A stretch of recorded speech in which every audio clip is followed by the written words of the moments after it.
we're going to hit you with the elite entry segment where Brandon is going to dive into the Prize Picks app to build some entries. He's going to identify some markets that he likes. You build your own Prize Picks entries, and all of us have a little fun and make some money. So hit us with some week 8 Thursday night plays in this should be awesome game, but maybe a stinker. We hope it's awesome. We talked about this a little bit at the top. So Davante Adams is out. Allen Lazard is out. The Packers, we don't know who else might be out on this one. So there are not even many Packers options available on the Prize Picks right now as we're kind of figuring out what we even can do. So I am looking at Cardinals for the most part here. And I'm also looking at a game script that more likely than I would have expected might lean toward the Cardinals winning, even be like trying to hold on to a lead later. So that's why the first one that I like is James Conner over 48.5 rushing yards. So Conner is the one power guy on that team. Everyone else are all these little speedy dudes running all over the place.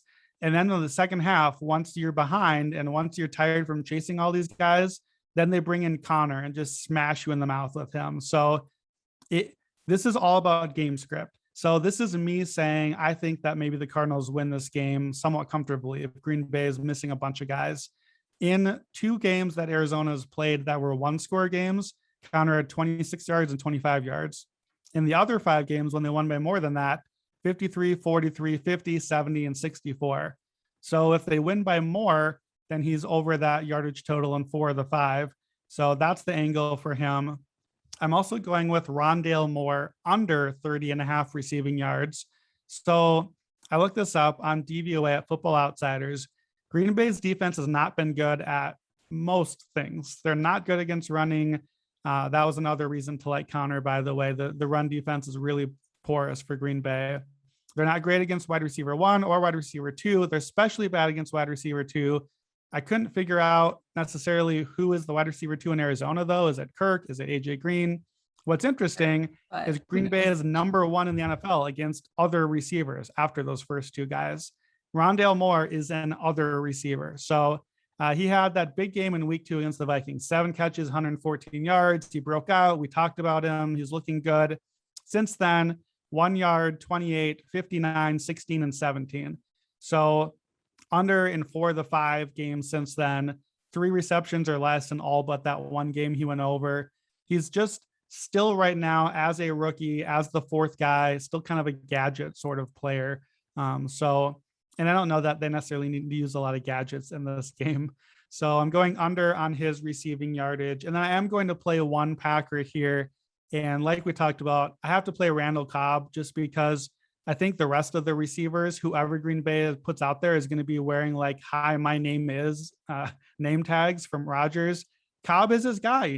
This is the guy that he would only not retire or trade himself if Green Bay brought in Randall Cobb. So this is the spot. Davante obviously has been a monster for them. He's averaging 20 fantasy points a game. Randall Cobb is not Davante Adams, but I'm going over 11 fantasy points for Cobb. Remember, we get points for catches. We need some yards. We might get a touchdown. There's just not much else there. And, do keep an eye out. We don't know who else in that receiving group might end up out if they also go into COVID protocol. But the rookie, Amari Rodgers, he's an option. St. Brown is a possible option. There's not a lot else. So Cobb, I think, is going to be kind of the security blanket, the guy that Rodgers throws a lot to. I wouldn't be entirely shocked to see him hit the 11 points just getting there in catches if they're just behind and throwing lots of little dump off sort of passes. So I think I'm going to see it with just those 3 in a game that looks unpredictable. I like to be aggressive and play a few more guys usually, but I just want to take 3 that I feel decent about. So James Conner over 48.5 rushing yards, Rondale Moore under 30.5 receiving yards, and then Randall Cobb over 11 fantasy points. What do you think? I really hope you're right on the Cobb fantasy points, because I do have a league where I think I bid $11 for Randall Cobb, and that's a lot for a dude. But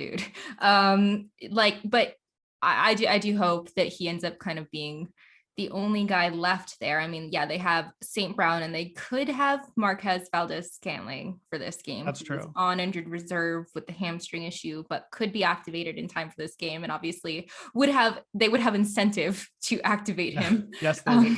at this point. But I mean, Cobb, like you said, he is definitely Roger's guy. Roger literally went out on a limb and was like, I want him back. So literally, I think that it feels really good, not just because I want it to speak it into existence.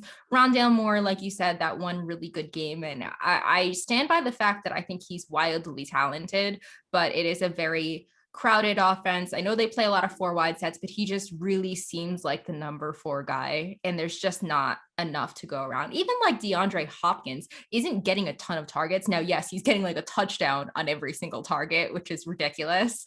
But yeah, I mean, Moore just seems like the guy that's kind of being left out of there. So, and I love that stat about Green Bay against non-number 1 or number 2 wide receivers. And then Connor, yeah, he is definitely a guy, much to the dismay of Chase Edmonds managers, and that has definitely looked very good. He's sort of touchdown dependent, but it's like working out for him.